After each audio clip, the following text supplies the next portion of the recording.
Hello, welcome to हंस वाहिनी classes. कैसे हैं आप लोग? बहुत दिनों बाद आज आप लोगों से मुलाकात हो रही है।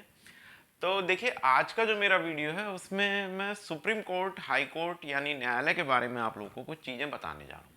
वैसे तो सुप्रीम कोर्ट, हाई कोर्ट पर बहुत सारी वीडियोस आपको देखने को मिल जाएंगी, मगर मैं ये वीडियो उन छात्रों के लिए बना रहा हूँ जिनकी इच्छा हमेशा न्यायालय की कार्य प्रणाली को जानने के बारे में रहती है कि न्यायालय आखिर काम किस तरीके से कर रहा है भाई। ठीक, सुप्रीम कोर्ट क्या है? सुप्रीम कोर्ट है तो अभिलेख न्यायालय क्यों है? ये तो बहुत सारे कंफ्यूजन रहते हैं दिमाग में। दरअसल एक वर्ड आ जाता है अक्सर हमारे सामने कि अभिलेख न्यायालय। तो अगर आप संविधान में पढ़ेंगे तो आपको लिखा मिलेगा कि सुप्रीम कोर्ट एक अभिलेख न्यायालय है, ठीक, और हाई कोर्ट भी एक अभिलेख न्यायालय है। तो सर्वोच्च न्यायालय और उच्च न्यायालय अभिलेख न्यायालय कहलाते हैं। तो क्या बाकी के जो न्यायालय हैं वो अभिलेख न्यायालय होंगे या नहीं होंगे? ठीक, तो देखिए, जो भी न्यायालय की कार्यवाही होती है वो लिखित रूप से होती है। ठीक, यानी न्यायालय अपना जो भी कार्य करता है वो लिखित रूप से कार्य करता है, चाहे वो साक्षी की परीक्षा करते वक्त साक्ष्यों को लिख रहा हो या अपना कोई निर्णय उसको लेकर पारित कर रहा हो। तो जितनी भी कार्यवाही न्यायालय की होती है वो सब लिखित रूप से होती है, यानी उनका एक रिकॉर्ड मेंटेन रहता है। तो भारत में जितने भी न्यायालय हैं वो सब क्या हैं? वो अभिलेख न्यायालय ही हैं। वो क्या है? वो सब अभिलेख न्यायालय हैं।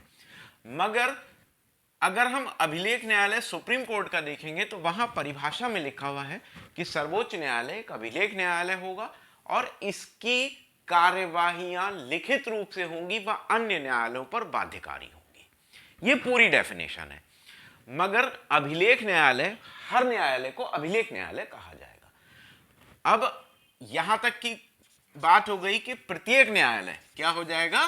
प्रत्येक न्यायालय, चाहे वो डिस्ट्रिक्ट कोर्ट हो, चाहे हाई कोर्ट हो, चाहे सुप्रीम कोर्ट हो, सभी के सभी अभिलेख न्यायालय होंगे।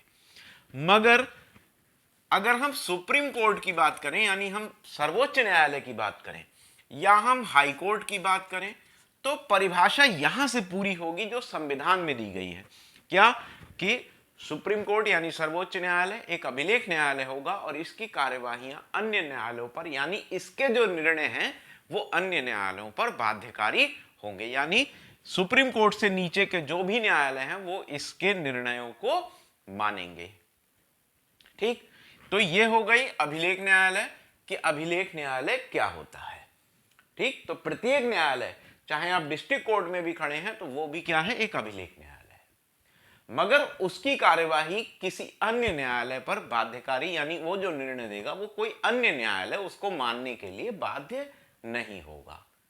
ठीक, अब पद सोपान की अगर हम बात करें तो सबसे ऊपर, यानी जो सबसे ऊपर का न्यायालय है वो है सर्वोच्च न्यायालय।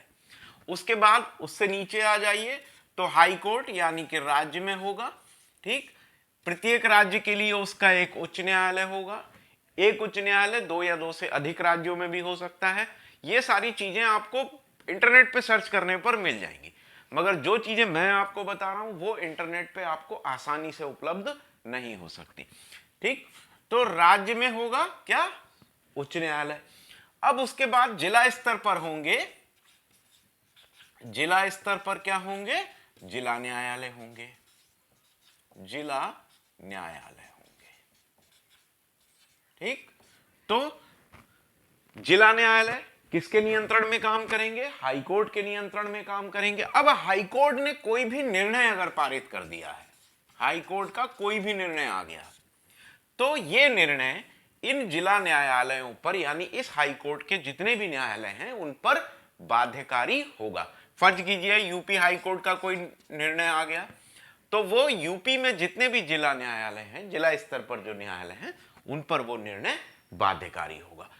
अब सुप्रीम कोर्ट का जो भी निर्णय होगा, यानी सर्वोच्च न्यायालय अपने निर्णय में जो भी बात कहेगा वो देश के प्रत्येक उच्च न्यायालय को मान्य होंगे।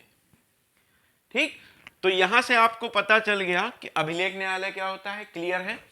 सुप्रीम कोर्ट देश में एक, ठीक, आर्टिकल्स क्या हैं, इन सब के बारे में हमारे चैनल पर अवतार सर की वीडियो पड़ी है, आप वहां से देख सकते हैं कि किस तरीके से न्यायालयों का गठन हुआ, कौन कौन से आर्टिकल्स हैं। यहां मैं आपको अंदर की बात बताने जा रहा हूं। ठीक, अब जिला स्तर पर हो गया आपका जिला न्यायालय, तो जितने भी जिले होंगे उनमें क्या होगा, जिला न्यायालय होगा। ठीक, जिला न्यायालय राज्य के लिए हाई कोर्ट और देश के लिए सुप्रीम कोर्ट। अब आप लोग कभी कभी जो जिले में रहते हैं वो कभी कभी देखते होंगे कि जहां जिला न्यायालय लिखा है तो वहां पर जैसे किसी भी राज्य का, जैसे राज्य में हाई कोर्ट हो गया। ठीक, अब हम पहुंचे, हम आ गए हैं बरेली। ठीक, तो बरेली में जब हम देखेंगे तो यहां पर हमें मिलेगी डिस्ट्रिक्ट कोर्ट यानी डीजे का। तो डिस्ट्रिक्ट कोर्ट पे हम देखेंगे लिखा होगा बोर्ड पर जिला एवं सत्र न्यायालय। क्या लिखा होगा, जिला एवं सत्र न्यायालय। तो जिला एवं सत्र न्यायालय से क्या मतलब है, तो जिला न्यायालय यानी कि जिला न्यायालय ऐसे न्यायालय को कहा जाएगा जो दीवानी की कार्यवाही देख रहा हो। दीवानी, तो ये क्या हो जाएगा, दीवानी एवं सत्र न्यायालय हो जाएगा जिले में। समझते चलिएगा ध्यान से, और जो चीज समझ में ना आए उसको आप मैसेज कर दीजिएगा, मैं आपको उसका उत्तर बता दूंगा कहीं भी कोई कंफ्यूजन हो। ठीक, तो जिला यानी दीवानी मामले, दीवानी मामले यानी सिविल मैटर। सिविल, सिविल यानी जमीन जायदाद से जुड़े हुए मामले, यानी जहां आपकी प्रॉपर्टी से जुड़ा कोई मामला होगा वो किसके क्षेत्र में होगा, दीवानी न्यायालय। ठीक, कोई भी आपराधिक मामला जो होगा, आपराधिक मामला, चोरी कर ली, लूट कर ली, डकैती हो गई, ये सब मामले जो हैं वो सत्र न्यायालय में होंगे। अब जिला एवं सत्र न्यायालय जब दीवानी वाद की सुनवाई कर रहा होता है, यानी जब सिविल की कार्यवाही देख रहा होता है, जमीन जायदाद से जुड़े हुए मसलों को निपटा रहा होता है, तो वो क्या होता है, दीवानी न्यायालय या जिला न्यायालय। वही न्यायालय यानी वही न्यायालय जब आपराधिक मामलों को निपटा रहा होता है तो वो कहलाता है सत्र न्यायालय या सेशन कोर्ट। ठीक, अब जिला न्यायालय में देखेंगे अगर हम, तो यहां पर बहुत सारी कोर्ट्स होती हैं। एडीजे होता है, ठीक है, एडीजे होता है, सीजीएम बैठ रहा होता है, डीजे बैठ रहा होता है, ये बहुत सारे न्यायालय यहां पर होते हैं।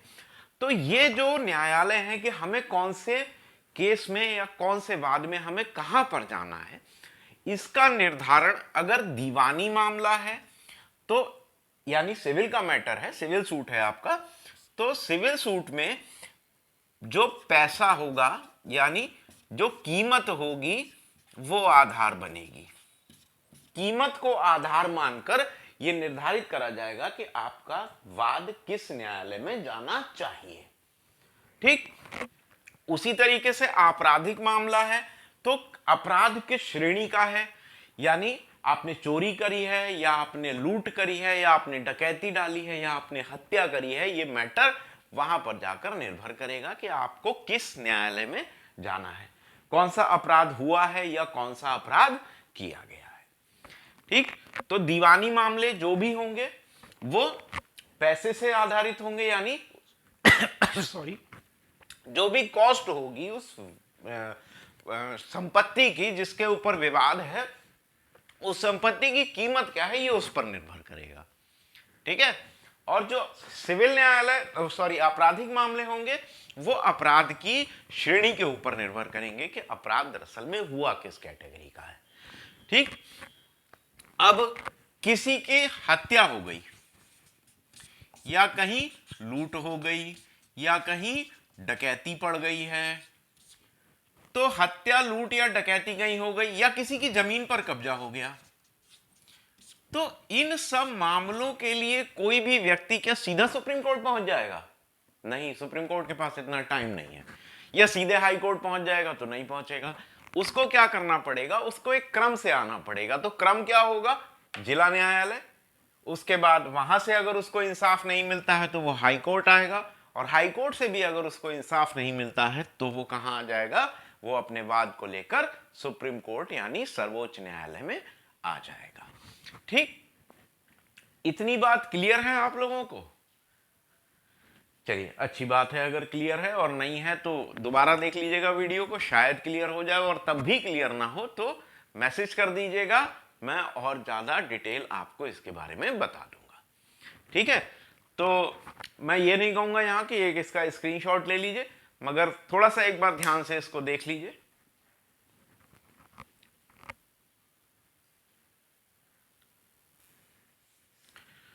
तो यहां तक आपको कोई दिक्कत नहीं है। चलिए एक बार फिर से मैं आपको कुछ चीज और बताने जा रहा हूं। जैसे दीवानी न्यायालय या सत्र न्यायालय से किसी व्यक्ति को हत्या के मामले में सजा हो गई, हत्या के मामले में क्या हो गई, सजा हो गई, या किसी भी अपराध में सजा हो गई, तो सत्र न्यायालय ने जब हत्या की उसको सजा सुना दी और उसको लगा कि मेरे साथ इंसाफ नहीं हुआ है, तो वो इस मामले को लेकर कहां जा सकता है, उच्च न्यायालय में जा सकता है। कहां चला जाएगा, उच्च न्यायालय में चला जाएगा। और उच्च न्यायालय में भी अगर उसको न्याय नहीं मिलता है तो वो कहां पहुंचेगा, फिर वो पहुंचेगा सर्वोच्च न्यायालय में। ठीक, तो व्यक्ति के पास न्याय पाने के लिए उच्च न्यायालय और सर्वोच्च न्यायालय के भी रास्ते हमेशा खुले रहते हैं। ठीक है, चलिए, तो सत्र न्यायालय से सजा हुई या सत्र न्यायालय में किसी व्यक्ति को इंसाफ नहीं मिला तो वो उसके बाद कहां चला जाता है, इस मामले को लेकर उच्च न्यायालय में जा सकता है, और उच्च न्यायालय से भी अगर उसको निर्णय में इंसाफ नहीं मिलता है तो वो सर्वोच्च न्यायालय में जा सकता है।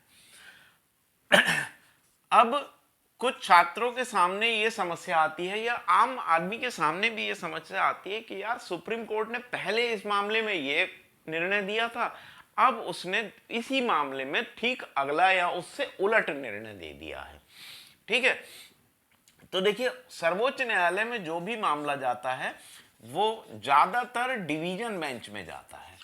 भाई ये डिवीजन बेंच क्या होती है? तो डिवीजन बेंच ऐसी बेंच को कहा जाता है जहां पर दो या तीन न्यायाधीश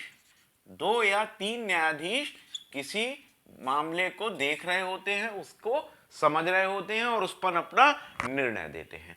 तो जहां पर 2 या 3 न्यायाधीश हैं वो क्या कहलाती है, डिवीजन बेंच कहलाती है। अब किसी मामले में जो संविधान से जुड़ा हुआ है उसके लिए क्या करा जाता है, संवैधानिक पीठ का निर्माण किया जाता है, संविधान पीठ का निर्माण किया जाता है, और इसमें 5 न्यायाधीशों को रखा जाता है। यानी इस संवैधानिक मामले में कोई भी निर्णय अगर देना है तो 5 न्यायाधीशों का उस पीठ की सुनवाई करना आवश्यक है। ठीक है, तो संवैधानिक पीठ, ये क्वेश्चन भी कई बार आया है एग्जाम में कि संवैधानिक पीठ का अगर निर्माण करा जा रहा है या संवैधानिक पीठ किसी मामले में निर्णय कर रही है, तो कितने न्यायाधीश सुनवाई कर रहे हैं, कम से कम, तो कम से कम 5। और जो सबसे बड़ी अब तक की संवैधानिक पीठ का गठन किया गया था वो केशवानंद भारती बनाम भारत संघ के मामले में किया गया था, जिसमें 13 न्यायाधीशों ने इस मामले को देखा था। ठीक है, तो यहां तक कोई समस्या तो नहीं है आपको? और कुछ इसके बारे में अगर किसी को भी जानना हो तो मैसेज बॉक्स में आ जाइएगा, कमेंट कर दीजिएगा, और वीडियो अगर आपको थोड़ा सा भी इंफॉर्मेटिव लगा हो, थोड़ा सा भी, तो प्लीज जरूर बताइएगा।